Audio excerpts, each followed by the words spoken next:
చాలామంది నైట్లో మనము చపాతీలు చేస్తాం, కానీ ఎక్కువ సంఖ్యలో చేయాలంటే చాలా ఇబ్బంది పడతాం కదండి. సరుకులు తీసుకునే ప్లాస్టిక్ కవర్ని కానీ లేదా ఆయిల్ కవర్ ఉంటుంది కదండి, దాన్నైనా మనకి ఎన్ని కావాలంటే అన్నిటినీ కట్ చేసుకోవచ్చు. ఇక్కడ నేను 2 చపాతీలను కవర్ సహాయంతో చేస్తున్నానండి. చపాతీ పిండికి ఖచ్చితంగా మనము పిండిని 2 సైడ్స్ కూడా అప్లై చేసి ఇలా కవర్ని పెట్టేసి మనము చపాతీ కర్రతో గట్టిగా ప్రెస్ చేస్తూ చేసామనుకోండి, ఈ కవర్ని మనము 2 వైపులా కూడా అటు ఇటు తిప్పుతూ చపాతీ కర్రతో చేసేయాలి. ఇలా నేనైతే ఇక్కడ 2 పెట్టాను, కానీ మీరు 3 కానీ 4 కానీ 5 కానీ ఇలా కవర్ సహాయంతో ఎన్నైనా చేసేయచ్చండి. మనకి నిమిషాలలోనే 5-6 చపాతీలను ఒకేసారి చేసుకోవచ్చు. దీనివల్ల మన పని కూడా చాలా సులువైపోతుంది. ఎన్ని చపాతీలు చేసినా కూడా విసుగు అనేది రాకుండా ఉంటుంది. ఇలా చేసేటప్పుడు ఆయిల్ని మాత్రం అస్సలకి అప్లై చేయకూడదండి. కవర్కి పూర్తిగా అతుక్కపోతుంది. పిండిని చల్లుతూ మాత్రమే మనము ఈ చపాతీలను చేసుకోవాలి. ఇక్కడ నేను నిమిషాలలోనే 4 చపాతీలను ఒకేసారి చేసేసుకున్నాను. ఈ పద్ధతిలో చేసినా కూడా చపాతీలు అనేవి సాఫ్ట్గా పొంగుతూ వస్తాయి. మనము 2 డేస్ కూడా హాట్ బాక్స్లో పెట్టినా కూడా చాలా సాఫ్ట్గా ఉంటాయండి. ఎక్కువ చపాతీలు చేయాలన్నప్పుడు ఈ టిప్ అయితే చాలా బాగా యూజ్ అవుతుందండి. చూసారు కదండి, చాలా సాఫ్ట్గా మృదువుగా ఉంటాయి. మరొక యూస్ఫుల్ టిప్, ఇలాంటివి పెద్ద వాటర్ క్యాన్స్కి వస్తాయి కదండి, దాన్ని వేస్ట్ అని పడేసాం, కానీ మనము కిచెన్లో ఉండే సింకులో ట్యాప్కి కానీ లేదా ఏదైనా మేకుకు వేసి గిన్నెలన్నీ క్లీన్ చేసిన తర్వాత స్క్రబ్బర్ని సోప్లో పెట్టేసామనుకోండి, కొద్దిగా స్మెల్ వస్తుంది కదా. ఇలా నీట్గా క్లీన్ చేసిన తర్వాత మనము స్క్రబ్బర్ని దీంట్లో పెట్టేసామనుకోండి, దాంట్లో ఉండే వాటర్ అనేవి పూర్తిగా పోవటమే కాకుండా స్క్రబ్బర్ అనేది నీట్గా ఎలాంటి స్మెల్ లేకుండా ఉంటుంది. ఇంట్లో నెగిటివ్ ఎనర్జీ వెళ్ళిపోయి పాజిటివ్ ఎనర్జీ కోసం మనము ఇంట్లోనే పూలతో డెకరేషన్ చేసుకుంటాం కదండి. అయితే ముందుగా లవంగాలను కొన్ని వాటర్లో వేసి కలర్ వచ్చిన తర్వాత ఇలా పూల డెకరేషన్ దాంట్లో వేసుకోవాలి. దీంట్లో మీకు నచ్చిన పువ్వులను ఎన్నైనా వేసుకోవచ్చండి.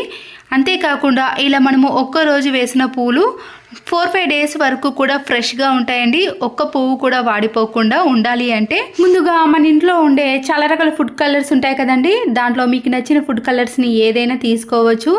దీంట్లో కొద్దిగా యాడ్ చేసే వాటర్ అనేవి పూర్తిగా చేంజ్ అయిపోతాయి కదా. నేనైతే ముందుగా ఇక్కడ ఎల్లో కలర్ని వేస్తానండి. చూడండి, వాటర్ అనేది చేంజ్ అయిపోయింది కదా. తర్వాత ఎక్స్పైర్ అయిపోయిన ట్యాబ్లెట్స్ కానీ లేదా వాడిన ట్యాబ్లెట్స్ ఉంటాయి కదా, దాన్ని ఇలా చిన్న చిన్న పీసెస్గా కట్ చేసి ఈ వాటర్లో వేసేయండి. ఇలా చేయటం వలన పువ్వులు అనేవి ఎక్కువ రోజుల పాటు ఫ్రెష్గా స్టోర్ చేసుకోవచ్చు. తర్వాత మరొక కలర్ని కూడా వేసానండి. ఇలా గ్రీన్ వేయటం వల్ల కూడా ఈ పువ్వులతో పాటు ఇల్లు కూడా చాలా అందంగా కనబడుతుందండి. మీకు నచ్చిన కలర్ని వేసుకోవచ్చు. మరొక యూస్ఫుల్ టిప్, కొద్దిగా కాటన్ని తీసుకొని దానిపై కొబ్బరి నూనెను వేయండి. ఇలా కొబ్బరి నూనె వేసిన తర్వాత మన ఇంట్లో ఉండే స్విచ్ బోర్డ్స్ ఉంటాయి కదండి, అవి మురికిగా తయారైనప్పుడు మనము ఇలా కాటన్ పైన కొబ్బరి నూనెను వేసి క్లీన్ చేసామనుకోండి, దాంట్లో ఉండే మురికి అనేది చాలా ఈజీగా వచ్చేస్తుందండి.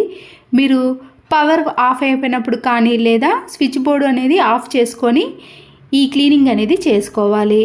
ఇలాంటి చైర్లో కూర్చున్నప్పుడు మనము టీ కానీ కాఫీ కానీ వాటర్ కానీ ఎవరైనా సరేనండి తాగిన తర్వాత కింద పెట్టేస్తాం కదా, అప్పుడు దాంట్లో ఉండే వాటర్ కానీ టీ అనేది పడిపోతే మళ్ళీ దీన్ని క్లీన్ చేయాల్సిన పని కూడా ఏర్పడుతుంది కదా.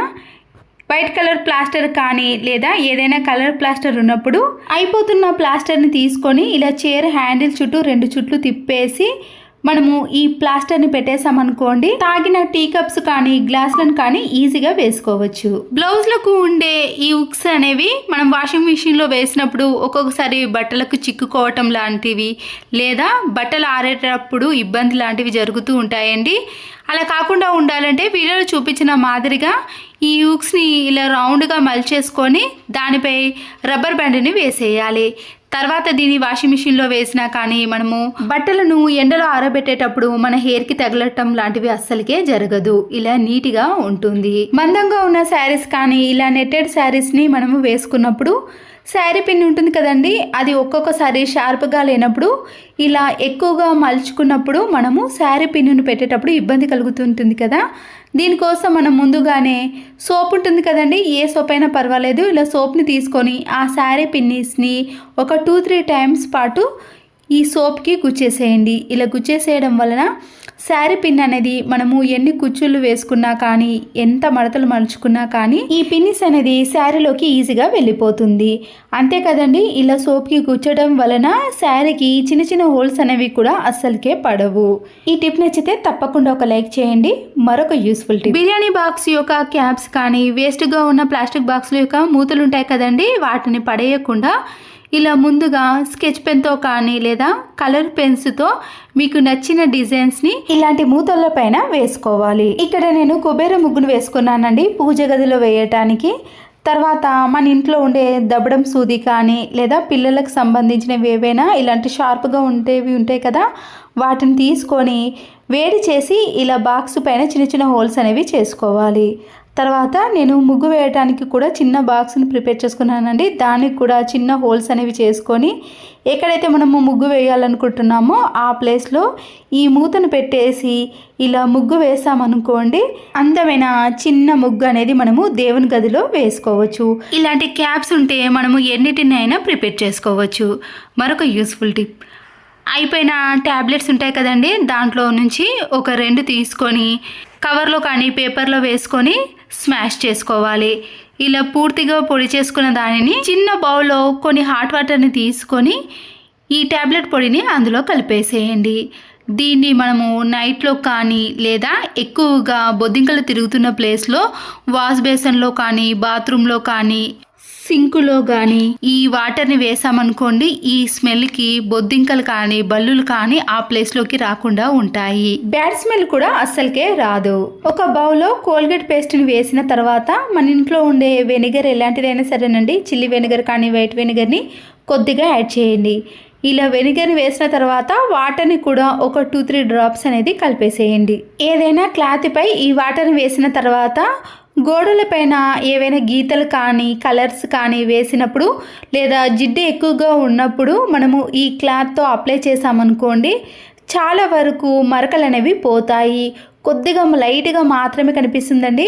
మీరు ఇంతకుముందు చూసారు కదండి, క్లీన్ చేయకముందు ఎలా ఉన్నాయో మరకలు, క్లీన్ చేసిన తర్వాత చూడండి అంతగా ఉండవు, కొద్దిగా లైట్గా మాత్రమే కనిపిస్తాయి. అవి కూడా పూర్తిగా పోవాలి అంటే మీరు కొద్దిగా బ్రష్తో రఫ్ చేస్తే అవి కూడా పూర్తిగా పోతాయి. ఇదే వాటర్ని మనము బెడ్స్ ఉంటాయి కదండి, ఆ బెడ్స్ పైన కూడా జిడ్డుగా కానీ మరకలు అనేవి ఎక్కువగా ఉన్నప్పుడు, షైనింగ్ అనేవి లేనప్పుడు ఈ వాటర్తో క్లీన్ చేశారనుకోండి, బెడ్స్కి ఉన్న డస్ట్ అనేది పూర్తిగా పోతుంది.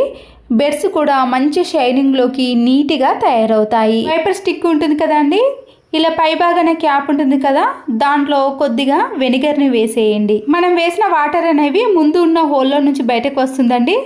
స్లైడింగ్ డోర్లు కానీ కిచెన్ సింక్ని కానీ లేదా కిచెన్లో వంట చేసేటప్పుడు టైల్స్ పైన పడ్డ ఆయిల్ మరకలైనా సరేనండి నీట్గా కనబడతాయి. మరకలు కూడా చాలా త్వరగా పోతాయండి. ఎక్కువగా మనము క్లాత్తో కానీ లేదా సబ్బుతో కానీ రుద్దాల్సిన పని కూడా ఉండదు. మన పని అనేది చాలా తక్కువ టైంలో ఈజీగా చేసుకోవచ్చు. దీనివల్ల క్లాత్తో కూడా క్లీన్ చేయాల్సిన పని కూడా ఏర్పడదు.